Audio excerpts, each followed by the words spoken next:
il nous fallait effectivement à Châlons un salon du voyage et Stéphane l'a fait. Stéphane l'a fait, bonjour. Merci à vous, merci pour le jeu de mots. Stéphane, bon, je rappelle que vous êtes directeur de l'aéroport Paris-Vatry et c'est vous donc qui êtes l'organisateur de ce salon. Oui, enfin mon équipe et moi-même, effectivement, organisons depuis 3 ans ce salon du tourisme et du voyage pour inciter nos proches clients à partir en avion au départ de Vatry pour des destinations soleil, festives, la fête. Ça, ce sont pour les gens qui partent.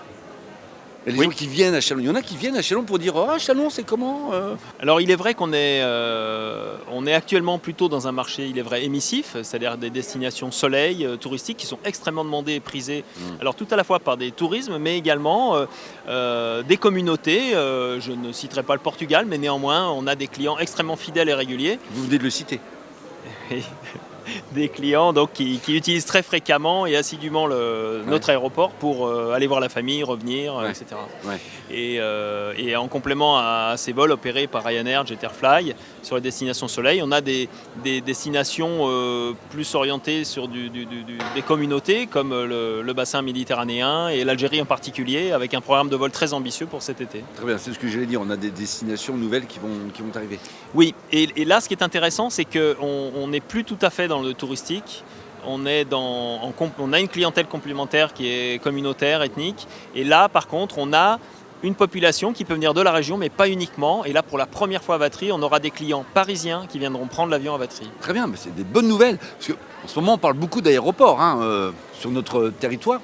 Et à chaque fois, le Chalonnais se dit oh, on en a un, qu'est-ce qui va devenir Donc, bon, je crois que loin l'idée de cet aéroport national qui, voilà, je pense que ça, c'est un peu parti dans les oubliettes. Maintenant, on se bagarre pour justement faire en sorte que Paris-Vatry soit une vraie plateforme avec de vrais départs et plein de destinations, quoi.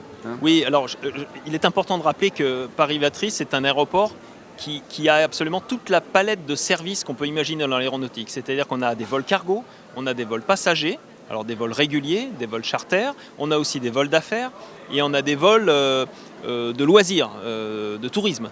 Et on a également des activités, vols d'entraînement, vols d'essai pour des constructeurs comme Airbus, mais aussi pour des compagnies aériennes comme KLM, British Airways, qui peuvent utiliser Vatry pour entraîner leurs équipages ce qu'on appelle au touch and go. D'accord. Donc c'est effectivement une plateforme où on trouve de tout. Voilà. De tout. Donc on ne peut demander que plein de départs là pour le. Voilà, donc beaucoup de mouvements d'avions à l'année, Ouais. Mais il est vrai qu'on travaille effectivement à des nouvelles lignes qui permettraient éventuellement à une clientèle touristique de venir découvrir la région Champagne. À titre d'exemple, en fin d'année, nous avons accueilli une vingtaine d'agences de voyage russes qui ont pu découvrir pendant une petite semaine la région Champagne-Ardennes pour éventuellement mettre en place un vol direct entre la Russie et Vatry, par exemple. Très bien, très bien. Et il y aurait éventuellement un scoop, quelque chose vraiment qui vient, voilà, on sait que c'est quasi du sûr, à Châlons, on va voir ça. Je sais pas, non? Alors, on travaille actuellement, mais je ne dévoilerai pas le dossier, mais il est vrai qu'on travaille actuellement sur des vols long courrier.